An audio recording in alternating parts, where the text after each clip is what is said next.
तो यहाँ पर अगर आप भी अपना बैक ईयर का ITR फाइल करना चाहते हैं तो काफ़ी ज़्यादा आसान तरीका है ITR फाइल करने का, लेकिन आपको कुछ डिटेल्स जरूर पता होने चाहिए ताकि आप सही तरीके से ITR फाइल कर सकें। सबसे पहले तो आप जान लीजिए, अगर आप ITR अपना बैक ईयर में फाइल नहीं करते हैं तो आपको ITR U फाइल करना होगा, जो कि अंडर सेक्शन 139(8A) में आता है। यहाँ पर अगर आपने ITR फाइल किया था पिछले साल, लेकिन वहां पर आपने इनकम गलत शो कर दिया या फिर कम इनकम शो कर दिया, तब भी आप ITR फाइल कर सकते हैं अपडेट करने के लिए अपना ITR, या फिर नॉट फाइल्ड है तो फिर ITR फाइल कर सकते हैं।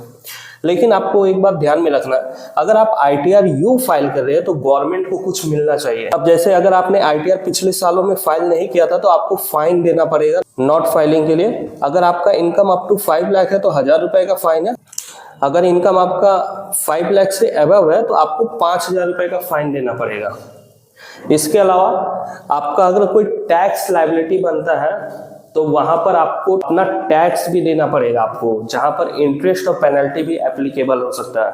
तो ITR U फाइल करने के लिए आपको सिंपली अपने कंप्यूटर पे ITR U का यूटिलिटी डाउनलोड करना पड़ेगा। जिस भी असेसमेंट ईयर का आप फाइल करना चाहते हैं उस यूटिलिटी को डाउनलोड करिए, डिटेल्स फिलअप करिए, फिर आप फाइनली सबमिट कर दीजिए, आपका काम हो जाता है। बहुत इजी प्रोसेस है। मान लेते हैं अगर आप खुद से नहीं कर पाते हैं तो आप किसी प्रोफेशनल की सर्विसेज भी ले सकते हैं।